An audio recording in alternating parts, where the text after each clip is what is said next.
بسم اللہ الرحمن الرحیم صلی اللہ علی حبیبہ محمد و آلہ و صحبہ وسلم۔ السلام علیکم میرے پیارے سے یوٹیوب فیملی، مریم کی طرف سے آپ سب کو بہت بہت پیار۔ اپنی زندگی میں کسی ایسی پریشانی یا کسی ایسی ٹینشن میں پھنس چکے ہیں، کوئی بھی راستہ آپ کو نظر نہیں آتا کہ اب آپ کیا کرو گے یا کون سا راستہ اختیار کرو گے۔ سب اپنے آپ کو چھوڑ چکے ہیں، ہر کوئی آپ کا دشمن بن چکا ہے، آپ کے اوپر مشکل حالات آ گئے ہیں اور کوئی بھی آپ کو راستہ نظر نہیں آ رہا کہ اب آپ کیا کرو۔ کوئی بھی اپنا نظر نہیں آتا، بیماریوں میں مبتلا ہو چکے ہو، رزق کی تنگی ہے، پریشانیاں ہیں، پتہ نہیں کیا کیا مسائل میں الجھے ہوئے ہو، کچھ سمجھ نہیں آتی کہ آپ کیا کرو، کون سا راستہ اختیار کریں۔ ایک ایک کے سامنے مدد کر کر کے، مدد مانگ مانگ کے تھک چکے ہو۔ میرے پیارے بہن بھائی، خود کو دنیا کی نظروں میں مت گراؤ۔ کوئی بھی کسی کی مدد نہیں کر سکتا جب تک اللہ تعالیٰ نہ چاہے۔ اپنے اللہ تعالیٰ کے سامنے جھکو تو صحیح، اللہ کے سامنے چھپ چھپ کے اپنے آنسو تو بہاؤ، اپنے زندگی کے سارے معاملات کو اپنے اللہ کے سامنے گراؤ تو صحیح، اللہ کے سامنے لاؤ تو صحیح۔ اللہ تعالیٰ آپ کی زندگی کو کیسے تبدیل کرتے ہیں۔ سب کچھ کرنے والا اللہ پاک کی ذات ہے، رزق دینے والا اللہ تعالیٰ کی ذات ہے، زندگیوں کو سنوارنے والا اللہ تعالیٰ کی ذات ہے۔ آپ کے نصیب میں جو کچھ لکھا ہوگا وہ آپ کو ضرور ملے گا، اور جس چیز کے آپ خواہش مند ہیں اپنی دعاؤں سے اس چیز کو بھی حاصل کر لو۔ اگر آپ کی قسمت میں وہ نہیں بھی لکھا ہوگا تو اپنی دعاؤں سے اپنی زندگی کو تبدیل کر لیں۔ بس ہمارا ایمان کمزور ہے، ہم ایمان کے محفوظ نہیں ہیں، ہمارا ایمان محفوظ نہیں ہے، اس وجہ سے ہم کمزور پڑ جاتے ہیں، چھوٹی چھوٹی باتوں پر دنیا کے سامنے روتے ہیں، دنیا کے جھوٹے بہکاووں میں، جھوٹی باتوں میں آ کر جو ہم سمجھتے ہیں کہ یہ سامنے والا ہمارا دوست ہے، یہ تو اللہ تعالیٰ کو پتہ ہے۔ سب سے محبت کرنے والا دوست ہمارا رب ہے، ہمارا مالک ہے، جس کی ہم نافرمانی کرتے پھر رہے ہوتے ہیں، جس نے ہمیں سب کچھ دیا، پھر بھی ہم اس اللہ تعالیٰ کے بندوں ہی کے سامنے ہاتھ پھیلاتے ہیں۔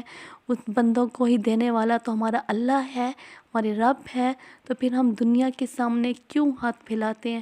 ہمیں معلوم ہے کہ سامنے والا ہماری ایک دفعہ غم سنے گا، دوسری دفعہ غم سنے گا، پھر ہماری کسی نے کوئی بات نہیں سننی، صرف منہ کی باتیں ہیں، کچھ نہیں ہونا، سب کچھ کرنے والا تو اللہ تعالیٰ ہے۔ چاہتے ہو کہ آپ کی زندگی خوبصورت بن جائے، خوشیوں سے بھر جائے، آپ تکلیفوں سے نکل جائیں، تو آپ تھوڑا سا اللہ کی طرف آئیں، خود کو دین میں ڈالیں۔ یہ نہیں کہ آپ دن رات جو نماز پہ بیٹھے سجدے کرے، قرآن پڑھیں، اپنی لمٹ میں رہیں، خود کو پاک رکھیں، پاکیزہ رکھیں، دنیا کے جنجالوں سے نکلے۔ اگر دو لوگ کسی پہ کوئی بات کر رہے ہیں جو غیبت میں آ رہے ہیں تو آپ خاموش ہو کے سنیں، بس پہلے تو آپ ان کو بھی منع کریں۔ اگر آپ کا اتنا بس نہیں چلتا تو آپ خاموش ہو کے استغفار پڑھ لیا کریں کہ یا اللہ ان کو بھی بخش دے اور مجھے بھی اس گناہ سے بچا۔ 5 ٹائم وضو میں رہیں، پاکیزہ رہیں۔ اپنی نماز جب آپ پڑھتے ہیں تو آپ کی کامیابی کا راستہ یہیں سے شروع ہوتا ہے کہ آپ وضو کے ساتھ خود کو پاک رکھیں اور اپنی نماز جو آپ پڑھ رہے ہوں دنیا کے خیالوں سے نکالیں، اپنی نماز کو ٹھیک رکھیں، اپنے ورڈز پہ فوکس دے جو آپ نماز پڑھ رہے ہیں۔ اللہ کے بندوں، آپ جب نماز پڑھتے ہو تو اللہ کے سامنے ٹھہرے ہوتے ہو، اللہ آپ کے سامنے ہوتا ہے، اس سے بڑا آپ کے لیے کیا انعام ہونا چاہیے؟ آپ بالکل لائیو اپنے اللہ کے سامنے آپ کا رابطہ ہو رہا ہوتا ہے، تو اب سب سے بڑی خوبصورت دنیا کی چیز کچھ ہو ہی نہیں سکتی۔ آپ نماز میں ہی سب کچھ پا سکتے ہیں۔ اپنے استغفار کے نوافل پڑھیں، استغفار اللہ تعالیٰ کو بے انتہا پسند ہے۔ استغفار پڑھنے سے ہمارے سارے گناہوں کی بخشش ہوتی ہے۔ اب خود سوچیں، اگر آپ کو کسی نے دکھ دیا ہو یا کوئی بھی ایسی بات کی ہو، دوبارہ وہ آپ سے سچے دل سے معافی مانگ رہا ہو تو آپ کا دل کتنا خوش ہو جاتا ہے۔ ہمارا اللہ بھی ایسے ہے جو ہمیں دنیا کی نعمتیں دی ہیں، ہمیں دنیا کی پریشانیوں سے، دنیا کی ہر بلا سے بچا کے رکھا ہے۔ ہم جب اپنے اللہ کے سامنے جھکتے ہیں، معافی مانگتے ہیں تو اللہ تعالیٰ کی رحمتیں اور برکات ہمارے اوپر نازل ہوتی ہیں، جس کی وجہ سے ہماری ساری پریشانیاں ختم ہو جاتی ہیں، ہماری زندگی میں ایک سکھ سا آ جاتا ہے، ہماری زندگی میں ایک سکون سا آ جاتا ہے۔ آپ اپنے اللہ پہ بلیو کیجئے، اپنی نماز کو درست کیجئے، اپنے نماز کے ورز پہ فوکس دیں۔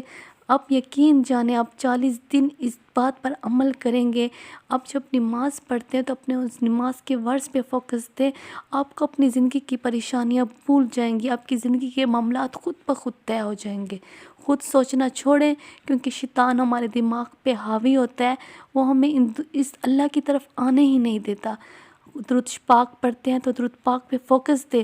رات کو سوتے وقت جب آپ بالکل اپنے کاموں سے فارغ ہو کر صرف ایک تسبیح درود ابراہیمی کی پڑھیں، لیکن اپنے خیالوں کو، اپنے کام کو، اپنے مطلب کو مت لائیں، بلکہ صرف اس درود پاک کے ورس پہ فوکس دے کر پڑھیں۔ انشاءاللہ آپ سیدھے سو جائیں، مراقبے کی صورت میں سو جائیں، پڑھیں کہ میں یہ درود پاک جو پڑھ رہا ہوں، جو آپ درود پاک پڑھ رہے ہیں، ان الفاظ پہ زور دیں۔ اللہم صلی علی محمد و علی آل محمد کما صلیت علی ابراہیم و علی آل ابراہیم انک حمید مجید۔ اللہم بارک علی محمد و علی آل محمد کما بارکت علی ابراہیم و علی آل ابراہیم انک حمید مجید۔ اس ورس پہ فوکس دے، اپنے خیالوں کو مت لائیں۔ جو درود پاک کا جو اصل رتبہ ہوگا نا، پھر آپ کو معلوم ہوگا کہ درود پاک میں واقعی میں کیا کیا خوبصورت فیض چھپے ہوئے ہیں جو ہم ان تک نہیں پہنچ سکتے۔ ہم اپنے پریشانیوں کو بیچ میں لے آتے ہیں، اپنی زندگی کے سب معاملات کو بیچ میں لے آتے ہیں، ہم پڑھ درود پاک رہے ہوتے ہیں اور پریشان ہو رہے ہوتے ہیں، تو یہ ہمارے ایمان کی کمزوری ہے۔ اپنے درود پاک کو زندگی میں شامل کریں، بڑی خوبصورت طریقے سے پڑھیں، اللہ تعالیٰ آپ کی زندگی کو بہت خوبصورت بنا دیں گے۔ خود کو قرآن پاک میں ڈالو، نماز پڑھو، اپنے آپ کو پریشانیوں اور سوچنوں سے دور رکھو، آپ کی زندگی واقعی میں خوبصورت بن سکتی ہے۔ اللہ تعالیٰ ہم انسانوں سے بڑی محبت کرنے والے ہیں، ہم نے اپنی زندگی کو خود ہی مشکل بنا رکھا ہے۔ صلی اللہ علی حبیبہ محمد و آلہ و صحبہ وسلم۔ السلام علیکم۔